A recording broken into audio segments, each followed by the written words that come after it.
আসসালামু আলাইকুম। গণপ্রজাতন্ত্রী বাংলাদেশ সরকার কর্তৃক অর্থ মন্ত্রণালয়ে অর্থ বিভাগে সংশোধিত নিয়োগ বিজ্ঞপ্তি প্রকাশ পেয়েছে। পূর্বে যারা আবেদন করেছেন তাদের নতুন করে আবেদন করার প্রয়োজন নেই এবং যারা নতুনে আবেদন করবেন তারা mov.teletalk.com.bd ওয়েবসাইটে অনলাইনে আবেদন করবেন। প্রথমেই আছে কম্পিউটার অপারেটর পদ, গ্রেড হচ্ছে 13, বেতন স্কেল 11,000 থেকে 26,590, পদসংখ্যা 9টি।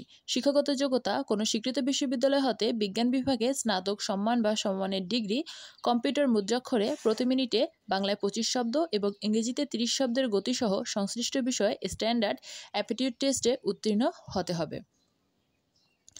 এরপরে ক্রমিক নং 2, পদের নাম হচ্ছে 60 মুদ্রাক্ষরিক কাম কম্পিউটার অপারেটর, গ্রেড হচ্ছে 13, বেতন স্কেল 11,000 থেকে 26,590, পদসংখ্যা 30টি।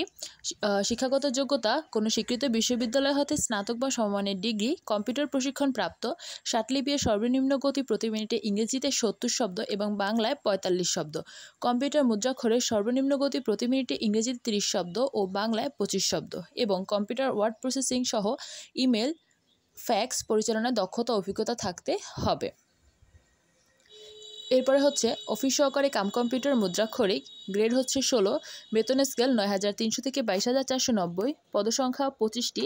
শিক্ষাগত যোগ্যতা কোনো স্বীকৃত বোর্ড হতে উচ্চ মাধ্যমিক সার্টিফিকেট বা সমমানের পরীক্ষায় উত্তীর্ণ, কম্পিউটার প্রশিক্ষণপ্রাপ্ত, কম্পিউটার টাইপিংয়ে সর্বনিম্ন গতি প্রতি মিনিটে ইংরেজিতে 20 শব্দ ও বাংলায় 20 শব্দ এবং কম্পিউটার ওয়ার্ড প্রসেসিং সহ ইমেল ও ফ্যাক্স পরিচালনায় দক্ষতা অভিজ্ঞতা থাকতে হবে। এরপরে হচ্ছে ডাটা এন্ট্রি বা কন্ট্রোল অপারেটর, গ্রেড হচ্ছে 16, বেতন স্কেল হচ্ছে 9,300 থেকে 22,490, পদসংখ্যা হচ্ছে 4টি।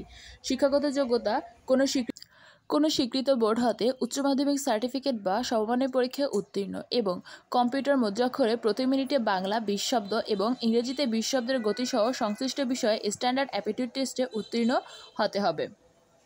অর্থাৎ আপনি ক্রমিক নম্বর 3 এবং 4 কিন্তু ইন্টার পাশে আবেদন করতে পারবেন। এরপরে আছে অফিস সহকারী কাম কম্পিউটার মুদ্রাক্ষরিক হিসাব কোষ, গ্রেড হচ্ছে, বেতন স্কেল 9,300 থেকে 22,490, পদসংখ্যা হচ্ছে 2টি। শিক্ষাগত যোগ্যতা কোনো স্বীকৃত বোর্ড হতে উচ্চ মাধ্যমিক সার্টিফিকেট বা সমমানের পরীক্ষায় উত্তীর্ণ এবং কম্পিউটার টাইপিংয়ে সর্বনিম্ন গতি প্রতি মিনিটে ইংরেজিতে 30 শব্দ ও বাংলায় 20 শব্দ। এরপর আছে অফিস সহকারী কাম কম্পিউটার মুদ্রাক্ষরিক মনিটরিং সেল, গ্রেড হচ্ছে 16, বেতন স্কেল 9,300 থেকে 22,490, পদসংখ্যা হচ্ছে 2টি। শিক্ষাগত যোগ্যতা কোনো স্বীকৃত বোর্ড হতে উচ্চ মাধ্যমিক সার্টিফিকেট বা সমমানের পরীক্ষায় উত্তীর্ণ এবং কম্পিউটার টাইপিংয়ের সর্বনিম্ন গতি প্রতি মিনিটে ইংরেজিতে 30 শব্দ বাংলায় 20 শব্দ। এরপরে আছে অফিস সহায়ক, গ্রেড হচ্ছে 20, বেতন স্কেল 8,250 থেকে 20,010, পদসংখ্যা হচ্ছে 58টি। শিক্ষাগত যোগ্যতা কোনো স্বীকৃত বোর্ড হতে মাধ্যমিক স্কুল সার্টিফিকেট বা সমমানের পরীক্ষায় উত্তীর্ণ। এরপরে আছে অফিস সহায়ক মনিটরিং সেল, গ্রেড হচ্ছে 20, বেতন স্কেল 8,250 থেকে 20,010, পদসংখ্যা হচ্ছে 4টি। শিক্ষাগত যোগ্যতা কোনো স্বীকৃত বোর্ড হতে মাধ্যমিক স্কুল সার্টিফিকেট বা সমমানের পরীক্ষায় উত্তীর্ণ। এখানে বিশেষ দ্রষ্টব্য দেওয়া আছে, যারা গত 27শে মার্চ 2024 তারিখে আপনারা আবেদন করেছিলেন তাদের পুনরায় আবেদন করার প্রয়োজন নেই। অর্থাৎ আপনারা যারা নতুন আবেদন করতে চাচ্ছেন তারাই শুধু আবেদন করবেন, যারা আবেদন আগে করেছেন তাদের দরকার নেই। এখানে আবেদন ফর্ম পূরণ ও পরীক্ষায় অংশগ্রহণের ক্ষেত্রে নিম্ন বর্ণিত শর্তাবলী অবশ্যই অনুসরণ করবেন। এখানে যা দেওয়া আছে সেগুলো একটু ভালো করে পড়ে নেবেন। 1 ফেব্রুয়ারি 2024 তারিখে প্রার্থীর বয়স 18 থেকে 32 বছরের মধ্যে হতে হবে। তবে ক্রমিক নম্বর 2 ও 3-এর ক্ষেত্রে কিন্তু প্রার্থীর বয়স, বিভাগীয় প্রার্থীর বয়স সর্বোচ্চ, বিভাগীয় ক্ষেত্রে প্রার্থীর বয়স 40 বছর বয়স পর্যন্ত হতে পারবে। এবার নিচে লেখাগুলো একটু ভালো করে পড়ে নেবেন। এরপরে আছে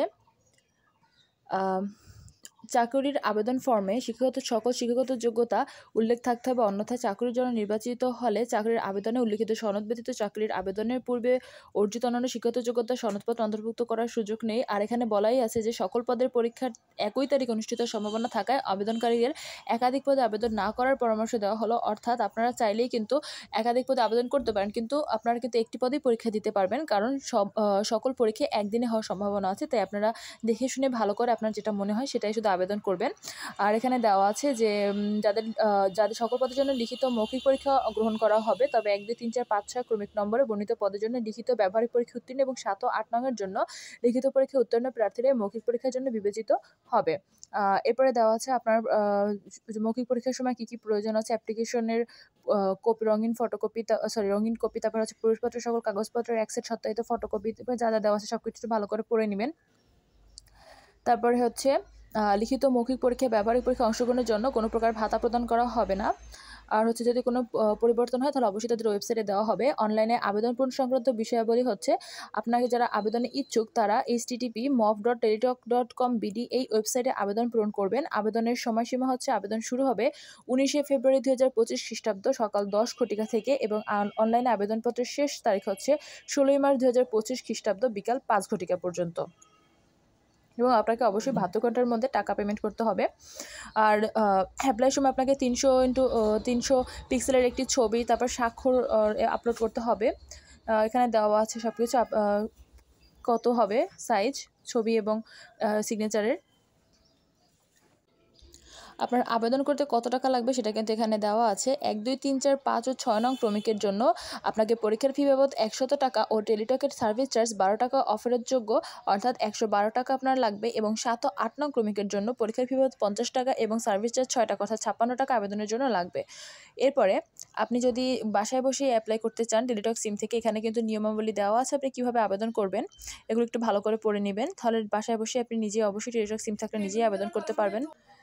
আর আপনারা যারা আমার চ্যানেলে নতুন আছেন তারা অবশ্যই চ্যানেলটি সাবস্ক্রাইব করে রাখতে পারেন, কারণ এখানে পরবর্তী সকল চাকরির আপডেট সহ পরীক্ষার প্রশ্নের সমাধান কিন্তু সব কিছুই দেওয়া হবে। তাই আপনারা চাইলে আপনার প্রয়োজনে কিন্তু আমার চ্যানেলটি সাবস্ক্রাইব করে রাখতে পারেন। ধন্যবাদ সকলকে। আসসালামু আলাইকুম।